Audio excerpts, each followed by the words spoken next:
جمال الوجود بذكر الإله وتصفو الحياة بنور هدى وتطلب نفس له طاعة ويبلغ سعد إلى منتهى.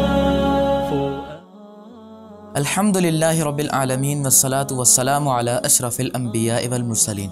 احباب ذیوکار، گزشتہ ایپیسوڈ میں ہم نے جانا کہ جب قریش مکہ نے کعبۃ اللہ شریف کی تعمیر کی اور وہ حجر اسود کے مقام تک پہنچے تو ان کے درمیان حجر اسود کو نصب کرنے کے سلسلے میں جھگڑا پیدا ہو گیا اور حضور صلی اللہ علیہ وسلم کے فیصلے کی برکت سے وہ جھگڑا ختم ہو گیا. اس ایپیسوڈ میں ہم جانیں گے کہ کس طرح حضور صلی اللہ تعالی علیہ وسلم پر وحی کا آغاز ہوا اور آپ پر پہلی وحی کس طرح نازل ہوئی. احباب ذیوکار، جب حضور صلی اللہ علیہ وسلم کی عمر مبارکہ 40 برس ہونے لگی تو آپ کی جسمانی نشوونما معراج کمال کو پہنچ چکی تھی اور آپ کے اعلیٰ اخلاق اور سیرت کی پختگی اپنوں اور بیگانوں کو اپنا گرویدہ بنا چکی تھی. اور اب وہ ساعت ہمایوں آ پہنچی تھی کہ جس کے لیے اللہ تعالیٰ نے آپ کی تربیت کی تھی. چنانچہ آپ صلی اللہ تعالی علیہ وسلم کے وحی کا آغاز سچے خوابوں کے ذریعے ہوا کہ جس کے بارے میں حضرت عائشہ صدیقہ رضی اللہ تعالی عنہ بیان فرماتی ہیں کہ جب حضور صلی اللہ علیہ وسلم کی عمر مبارکہ 40 برس ہوئی تو آپ صلی اللہ تعالی علیہ وسلم کو سچے خواب نظر آنے لگے کہ آپ صلی اللہ تعالی علیہ وسلم رات کو جیسا خواب دیکھتے صبح اس کی تعبیر ویسے ہی ہو بہو سامنے آ جاتی اور آپ صلی اللہ تعالی علیہ وسلم پر وہ ظاہر کر دیا جاتا. چنانچہ خوابوں کا یہ سلسلہ 6 ماہ تک جاری رہا اور اس 6 ماہ کے عرصے میں اللہ تعالیٰ نے آپ کے دل میں خلوت گزینی کی محبت پیدا فرما دی. چنانچہ حضور صلی اللہ تعالی علیہ وسلم اپنے گھر سے سامان خردونوش لیتے اور غار حرا تشریف لے جاتے جو کہ جبل نور کی چوٹی پر واقع ہے اور اس وقت وہ مکہ سے 3 میل کے فاصلے پر تھی، جبکہ اب مکہ کی حدود جبل نور کو چھو رہی ہیں.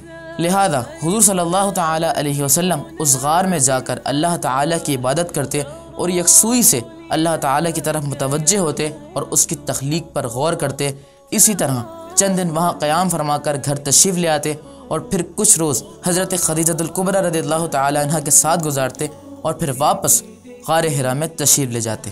چنانچہ وہ مبارک دن آ پہنچا کہ جب حضور صلی اللہ تعالی علیہ وسلم پر پہلی وحی نازل ہوئی. وہ اس طرح کہ حضور صلی اللہ تعالی علیہ وسلم ایک دن غار حرا میں موجود تھے کہ حضرت جبریل امین علیہ السلام بارگاہ اقدس میں حاضر ہوئے تو انہوں نے عرض کیا اقرا کہ پڑھیے. تو حضور صلی اللہ علیہ وسلم نے فرمایا ما انا بقارئ، میں نہیں پڑھنے والا.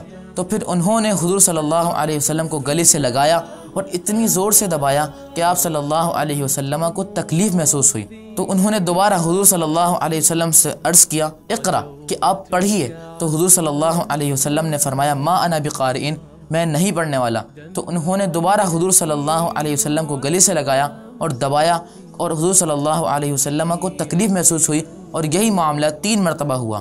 جبکہ 4تھی مرتبہ انہوں نے عرض کیا اقرا بسم ربک الذی خلق کہ پڑھیے اپنے رب کے نام سے جس نے سب کو پیدا کیا ہے. تو پھر حضور صلی اللہ علیہ وسلم نے آگے تلاوت شروع کر دی. خلق الانسان من علق اقرأ وربك الاکرم الذي علم بالقلم علم الانسان ما لم يعلم. آدمی کو خون کی پھٹک سے بنایا، پڑھو اور تمہارا رب ہی سب سے بڑا کریم جس نے قلم سے لکھنا سکھایا، آدمی کو سکھایا جو نہ جانتا تھا.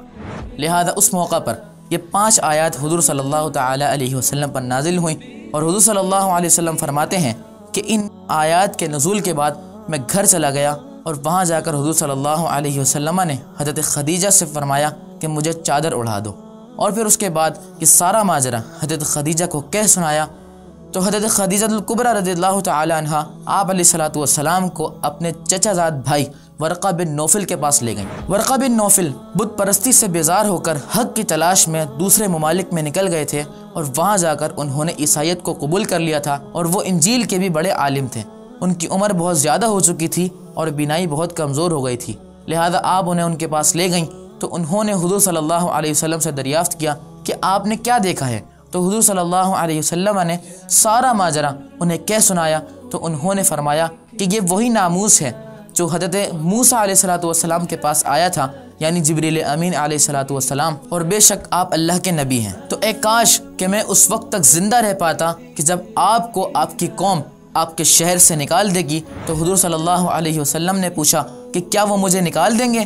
تو انہوں نے کہا کہ ہاں، وہ آپ کو نکال دیں گے، جیسا کہ پچھلے انبیاء کے ساتھ ہوتا رہا ہے کہ جب کوئی بھی شخص یہ تعلیمات لے کر آیا ہے تو ان کی قوم نے انہیں اپنے شہر سے نکال دیا۔ تو اس طرح آپ صلی اللہ تعالی علیہ وسلم پر پہلی وحی نازل ہوئی۔ احباب ذی وقار، امید ہے کہ آپ کو ان واقعات سے بہت کچھ جاننے کو ملا ہوگا۔ آئندہ ایپیسوڈ میں ہم بیان کریں گے کہ کس طرح حضور صلی اللہ تعالی علیہ وسلم نے دعوت اسلام دی اور آپ صلی اللہ علیہ وسلم پر سب سے پہلے کون ایمان لایا۔ اگر آپ فیس بک پر یہ ویڈیو دیکھ رہے ہیں تو ہمارے پیج کو لائک کر دیجئے، اور اگر یوٹیوب پر ہیں تو ہمارے چینل کو سبسکرائب کریں اور بیل آئیکن کو کلک کر دیجئے۔